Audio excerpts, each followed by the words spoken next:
कि रानी के कोख से बच्चा जन्म लेगा वही राजा बनेगा।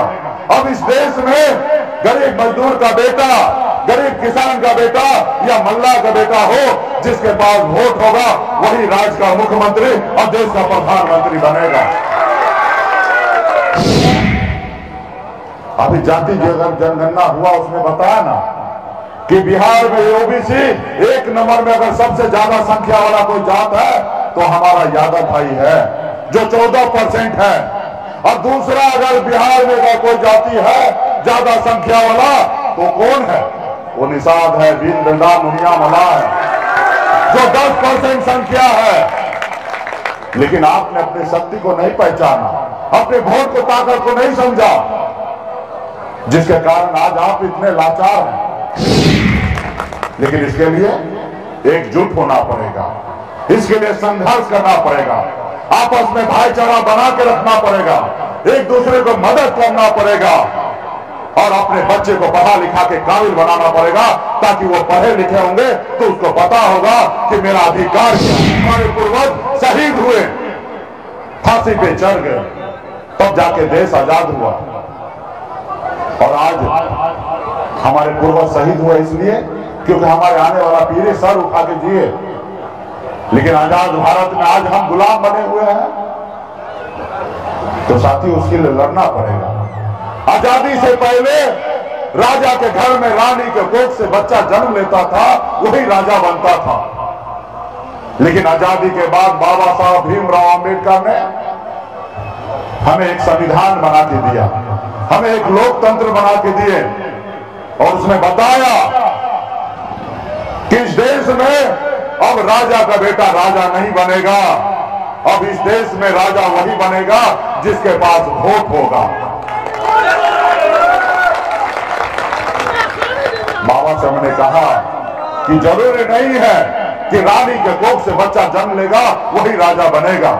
अब इस देश में गरीब मजदूर का बेटा, गरीब किसान का बेटा या मल्ला का बेटा हो, जिसके पास वोट होगा वही राज्य का मुख्यमंत्री और देश का प्रधानमंत्री बनेगा। लेकिन आपने अपनी शक्ति को नहीं पहचाना, आप अपने वोट को ताकत को नहीं समझा, जिसके कारण आज भी आप लाचार है, बेबस है। लेकिन वही जगह पे जिन्होंने अपने वोट को ताकत को समझा, उन्होंने अपनी दुनिया बनाया, अपने समाज में बदलाव लाया, अपने नाम को रोशन किया। जैसे हमारे आदरणीय लालू प्रसाद यादव जी छपरा के बगल में गोपालगंज जिला में जन्म लिए, हमारे मुलायम सिंह यादव जी, बहन मायावती जी, स्वर्गीय रामविलास पासवान जी, ये लोग कोई अमीर घर में जन्म नहीं लिए, ये लोग गरीब घर में ही जन्म लिए। लेकिन इन्होंने संघर्ष किया, मेहनत किया, अपने वोट को ताकत को समझे। जब आदरणीय लालू प्रसाद जी ने जब दल बनाए तो उनके लोगों ने उनको साथ दिया, उनके समाज के लोगों ने साथ दिया। जब साथ दिए तो दल को बल मिला और जब दल को बल मिला तो लालू प्रसाद यादव जी 15 साल बिहार का मुख्यमंत्री बने रहे। ये कैसे हुआ भाई?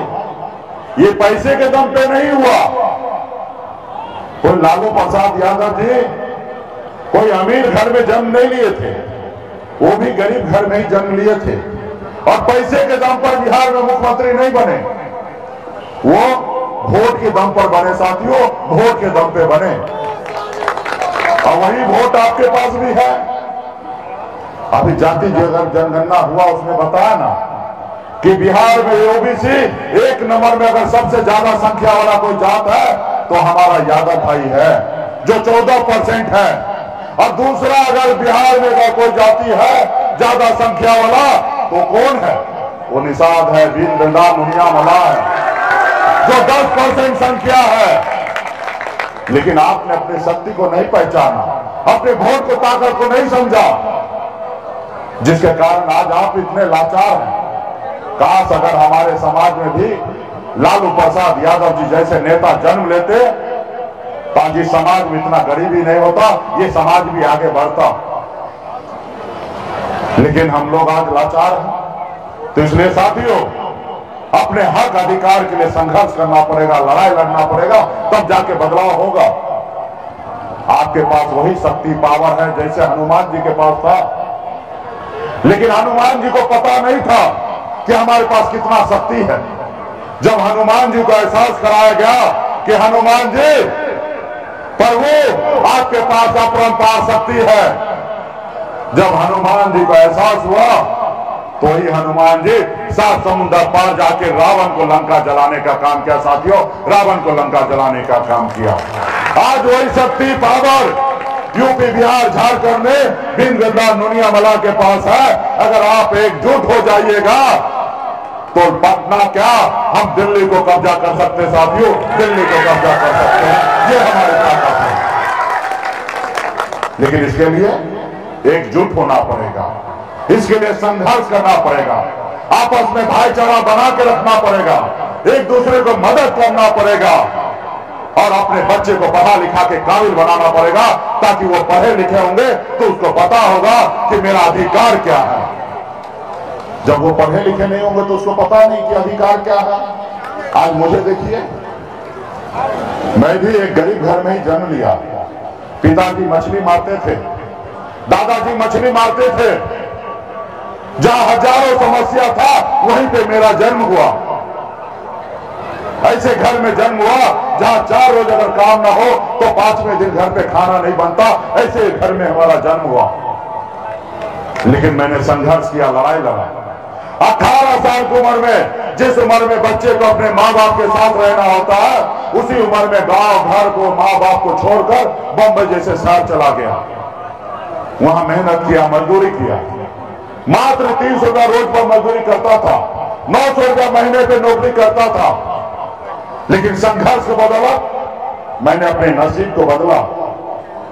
संघर्ष के बदौलत मैंने बॉम्बे जैसे शहर में कामयाबी का झंडा गाड़ा, एक बेहतर जिंदगी जीने लगा, एक ऐशोआराम की जिंदगी जीने लगा, महलों में रहने लगा और बड़े गाड़ी में घूमने लगा। ऐसी जिंदगी मैंने जीने लगा। फिर मैंने देखा कि मैं तो बहुत आगे निकल गया हूं, लेकिन हमारे लोग, अपने लोग बहुत पीछे रह गया है। लोग चांद पे घर बनाने के लिए सोच रहे। साथियों, ये निषाद आरक्षण संकल्प यात्रा है। ये यात्रा 25 जुलाई से पटना से निकली हुई है। ये यात्रा 101 दिन का यात्रा है और ये यात्रा यूपी, बिहार, झारखंड 80 जिला हम लोग जा रहे हैं और तकरीबन 80-85 दिन हो चुका है। ये संकल्प यात्रा में अपने समाज के बीच में जा रहे हैं, उनके हक अधिकार की बात करते हैं। साथियों, ये यात्रा आने वाला समय में निषाद, बिंद, बेलदार, मुनिया, मला, चाय, तियर, बनपर, निषाद के सभी कूड़ी, सभी उपजाति को हक अधिकार दिलाने के लिए यात्रा निकाला हुआ है। साथियों, तो ये यात्रा के द्वारा आपके बीच में आए हैं और कुछ संदेश लेके आए हैं।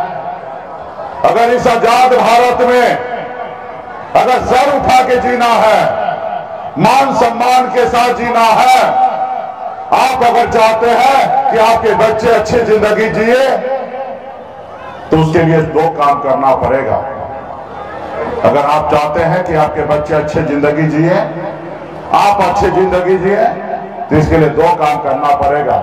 वो 2 काम क्या है? एक, आप 1 रोटी कम खाइए, लेकिन अपने बच्चे को पढ़ाइए, लिखाइए, काबिल बनाइए। जब तक आपका समाज शिक्षित नहीं होगा, तब तक ये समाज आगे नहीं बढ़ेगा। इसलिए अपने बच्चे को पढ़ाइए, लिखाइए, जो भी मजबूरी है उसको झेलिए, लेकिन बच्चे को पढ़ाइए, लिखाइए। आप झोपड़ी में है तो झोपड़ी में रहिए, लेकिन पहले बच्चे को पढ़ाइए, लिखाइए। और जिस रोज वो बच्चा पढ़ लिख लेगा, उस रोज वही बच्चा आपको झोपड़ी से निकाल के महल में पहुंचा देगा, महल में पहुंचा देगा। और दूसरा क्या?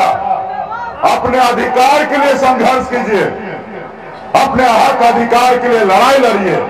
जब तक आप अपने हक अधिकार के लिए लड़ाई नहीं लड़िएगा, इस आजाद भारत में कोई आपका सुनने वाला नहीं है, कोई सुनने वाला नहीं है। इसके लिए संघर्ष करना पड़ेगा, लड़ाई लड़ना पड़ेगा। आज जो हम लड़ाई लड़ रहे हैं, आजादी के 77 साल हो गया। देश में देश के प्रधानमंत्री 75 वर्ष का उन्होंने जलसा किया कि हमारा देश आजाद हुआ 75 साल हो गया है। लेकिन साथियों, ये आजाद भारत में आज भी हमें गरीबी से आजादी नहीं मिला है। इसलिए साथियों, आज जो हम लड़ाई लड़ रहे हैं कि आरक्षण निसाब को मिलना चाहिए, बिंद बिल्दान मुनिया मला को मिलना चाहिए, ये मेरा अधिकार है, ये हक है।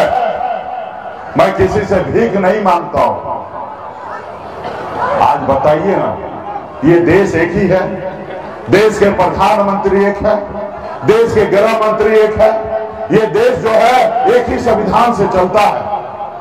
आप बताइए, बंगाल में चले जाइए, वहां पे निषाद, बिंद बिल्दान मुनिया मला सभी को आरक्षण मिल रहा है, एससी का दर्जा मिला हुआ है। आप दिल्ली चले जाइए, वहां पे निषाद के सभी उपजाति को आरक्षण मिला हुआ है।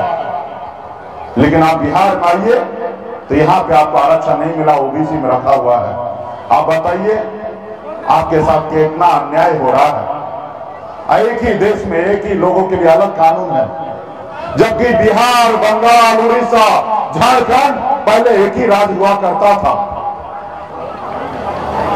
पहले ये एक ही राज्य हुआ करता था। आज बताइए, किसी घर में 4 गो बेटा है, जब वो छोटा है तो एक साथ में है, जब वो बड़ा हो गया, शादी हो जाएगा, तो सबका परिवार बड़ा होगा तो अलग अलग घर बना लेगा। तो क्या अलग अलग घर बनाने से क्या अलग हो जाएगा? आखिर एक ही बाप का तो औलाद होगा ये चारों। आज उसी तरीके से जब बंगाल में आरक्षण है तो बिहार में क्यों नहीं, जब दिल्ली में आरक्षण है तो उत्तर प्रदेश में क्यों नहीं? इसका दोषी कौन है? इसका दोषी जो दिल्ली में बैठे हैं वो दोषी है कि वो आपका हक अधिकार नहीं दिया। और दूसरा दोषी कौन है? दूसरा दोषी आप और हम हैं कि हम अपने हक अधिकार के लिए संघर्ष नहीं किए, लड़ाई नहीं लड़े। अगर हम काश अगर 75 साल पहले संघर्ष करते, लड़ाई लड़ते, तो निषाद समाज को आरक्षण बिहार में मिल गया होता। और जब आरक्षण मिल गया होता तो इससे क्या लाभ होता मैं बताता हूं। आज यूपी जाइए, बिहार जाइए, झारखंड जाइए, 137 जिला है और 137 जिला में एक भी निषाद का बेटा कलेक्टर नहीं है। आप बताइए, इतना बड़ा राज्य, 3 राज्य में एक भी निषाद का बेटा कलेक्टर नहीं है। अगर हमें आरक्षण मिल गया होता तो आज निषाद का बेटा कलेक्टर होता, एसपी होता, एसडीओ होता, बीडीओ होता, डीएसपी होता, डॉक्टर होता, इंजीनियर होता। लेकिन आपने लड़ाई नहीं लड़ा, जिसके कारण आरक्षण नहीं मिला और जिसके कारण आपका बच्चा, आपका बेटा मछली मारने पे मजबूर है, दूसरे के खेत में काम करने के लिए मजबूर है, अपने माँ बाप को छोड़कर दूसरे प्रदेश में जाकर मजदूरी करने के लिए मजबूर है। इस बच्चे के बारे में कौन सोचेगा? इसके हक अधिकार के लिए कौन लड़ेगा? आप ही को लड़ाई लड़ना पड़ेगा, कोई और नहीं आएगा लड़ाई लड़ने के लिए। साथियों, कोई और नहीं आएगा। अगर आप अपने बच्चे का अगर न्याय देना चाहते हैं